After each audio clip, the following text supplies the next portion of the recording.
Okey. Seterusnya kita akan lihat tajuk yang seterusnya ialah bentuk keluk kemungkinan pengeluaran. Okey, bentuk keluk kemungkinan pengeluaran ni dia boleh berbentuk garis lurus atau berbentuk cembung. Okey. Boleh berbentuk garis lurus atau berbentuk cembung. Okey, keluk kemungkinan pengeluaran. Okey. Keluk kemungkinan pengeluaran yang berbentuk garis lurus. Yang ni. Ni keluk kemungkinan pengeluaran yang berbentuk garis lurus menunjukkan kos lepas malar. Okey, menunjukkan kos lepas malar yang bermaksud kos lepas bagi setiap kombinasi itu adalah sama. Nanti kita akan tengok Okey, jadi bentuk KKP yang pertama bentuk garis lurus. Kalau KKP garis lurus bermaksud kos lepas malar. Okey. Bentuk KKP yang kedua ialah berbentuk cembung. Nampak dia tak lurus kan? Dia berbentuk cembung. Jadi ini menunjukkan bahawa kos lepas pada setiap kombinasi adalah semakin meningkat. Okey. Jadi Cikgu nak awak semua ingat bahawa KKP ada dua bentuk. Bentuk garis lurus dan bentuk cembung. Okey, jadi kalau kita lihat ekonomi mengeluarkan dua jenis barang iaitu barang X dan barang Y. Okey, pada kombinasi A dengan menggunakan semua faktor pengeluaran yang ada,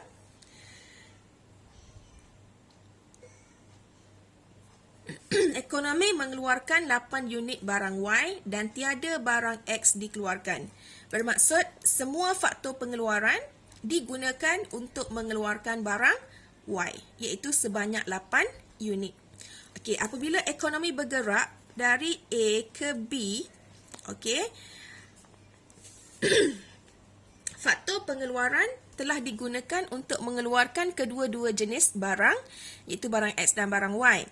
Okey, pada kombinasi B, pengeluaran barang X telah bertambah 1 unit dan pada masa yang sama, barang Y berkurang sebanyak 2 unit. Okey, jadi bermaksud ada kos lepas lah, betul tak? Apabila ekonomi bergerak dari A ke B, 1 unit barang X dikeluarkan, 2 unit barang Y terpaksa dikurangkan. Jadi kos lepas kos lepas untuk mengeluarkan kos lepas untuk mengeluarkan 1 unit barang X ialah kos lepas untuk mengeluarkan 1 unit barang X ialah 8 tolak 6 bahagi 1 tolak 0. Bermaksud untuk setiap 1 unit pengeluaran barang X, untuk pertambahan 1 unit barang X, 2 unit barang Y terpaksa dikurangkan. Okey, kita tengok pula. Ini kombinasi A tadi Okey, seterusnya kita tengok bila ekonomi bergerak dari kombinasi B ke kombinasi C. Bila dia bergerak dari kombinasi B ke kombinasi C, pengeluaran barang X bertambah lagi daripada 1 unit kepada 2 unit dan pada masa yang sama pengeluaran barang Y terpaksa dikurangkan daripada 6 unit kepada 4 unit. Jadi wujud lagi kos lepas kan?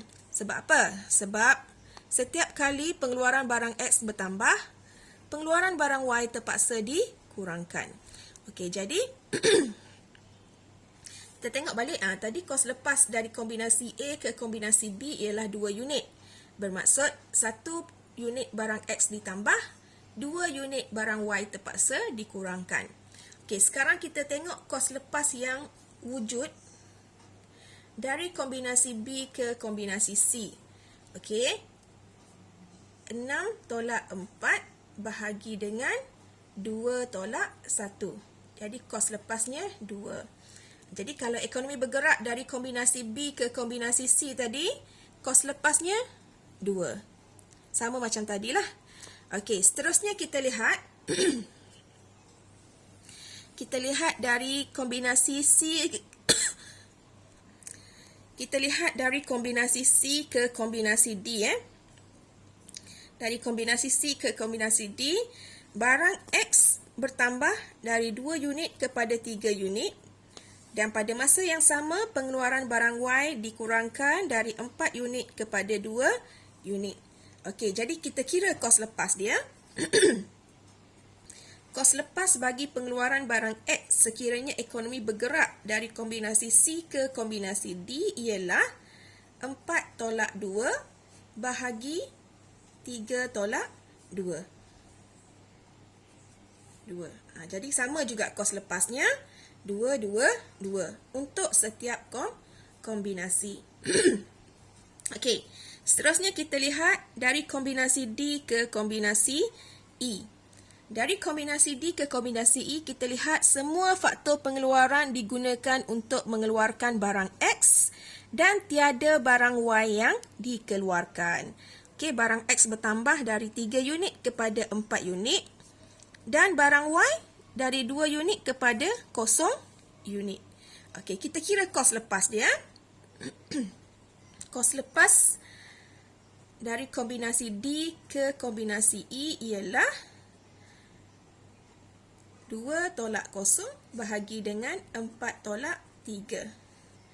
2. Okey, jadi kita lihat sini bahawa kos lepas yang berlaku pada setiap kombinasi adalah sama.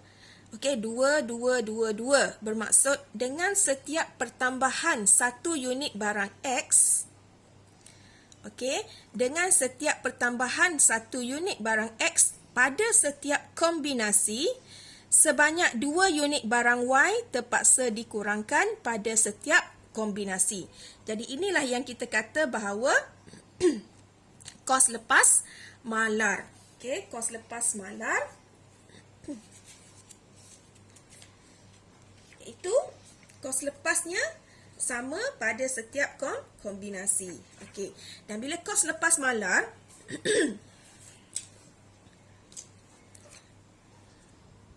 okey, jadi kos lepas malar tadi, bila awak plotkan graf ni, kombinasi A, B, C, D, E. Okey, kalau kita tengok tadi, kombinasi A-nya tiada barang X dikeluarkan, barang Y 8 unit.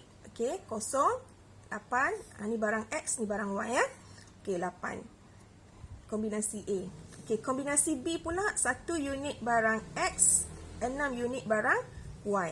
Okey, bila awak plot semua kombinasi ni, kelima-lima kombinasi, awak akan dapat satu garis lurus. Kenapa garis lurus? Sebab kos lepasnya adalah malar.